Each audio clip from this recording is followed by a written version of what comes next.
आदरणीय प्रधानमंत्री जी, आपके करकमलों द्वारा जो आज हमारी पार्लियामेंट बिल्डिंग का शिलान्यास हो रहा है, ये सिर्फ भारत के लोकतंत्र के लिए नहीं, विश्व में लोकतंत्र की परंपरा के लिए भी एक महत्वपूर्ण दिवस माना जाएगा।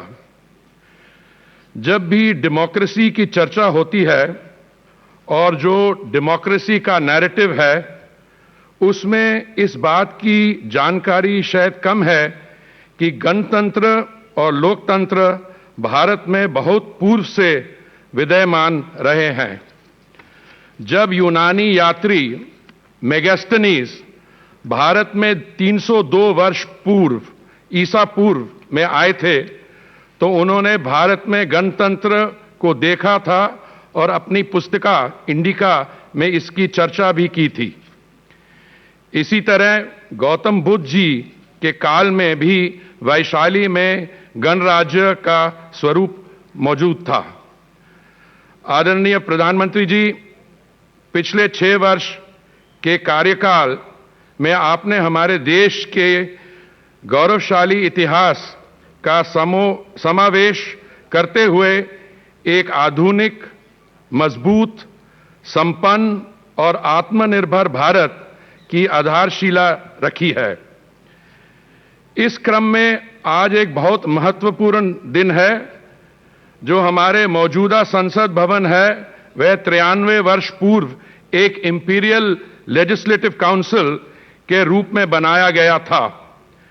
जब इसकी कल्पना की गई और जब इसका निर्माण हुआ, तब कभी भी इससे स्वतंत्र भारत के बाइकैमरल लेजिस्लेचर के अनुसार नहीं सोचा गया था।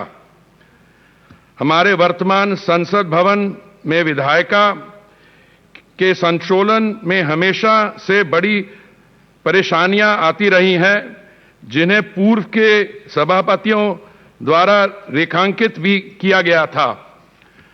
वर्तमान संसद भवन को संशोधित कर इन कमियों को दूर करने का पर भी विचार किया गया, लेकिन हमने ये पाया कि जब देश में सांसदों की संख्या 2026 के बाद बढ़ने की भी संभावना है, तो वर्तमान संसद एक नए भारत की जरूरतों को कभी परिपूर्ण नहीं कर पाएगा। मैं माननीय सभापति महोदय श्री ओम बिरला जी का बहुत आभारी हूं कि इन्होंने 2019 में नए संसद भवन को लेकर एक संसदीय संकल्प भी पारित कराया, जिसका आज परिप्रेक्ष्य में बहुत महत्व है।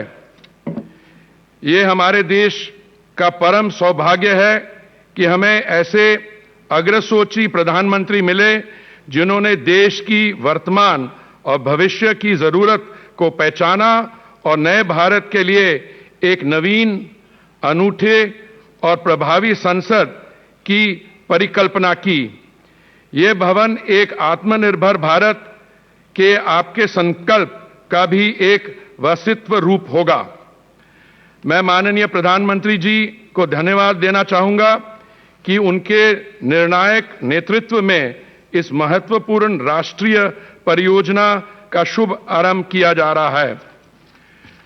ये मेरे स्वयं के लिए एक बहुत हर्ष और संतोष का विषय है कि मुझे इस गौरवशाली राष्ट्रीय परियोजना में एक छोटा सा हिस्सा लेने का मौका मिल रहा है।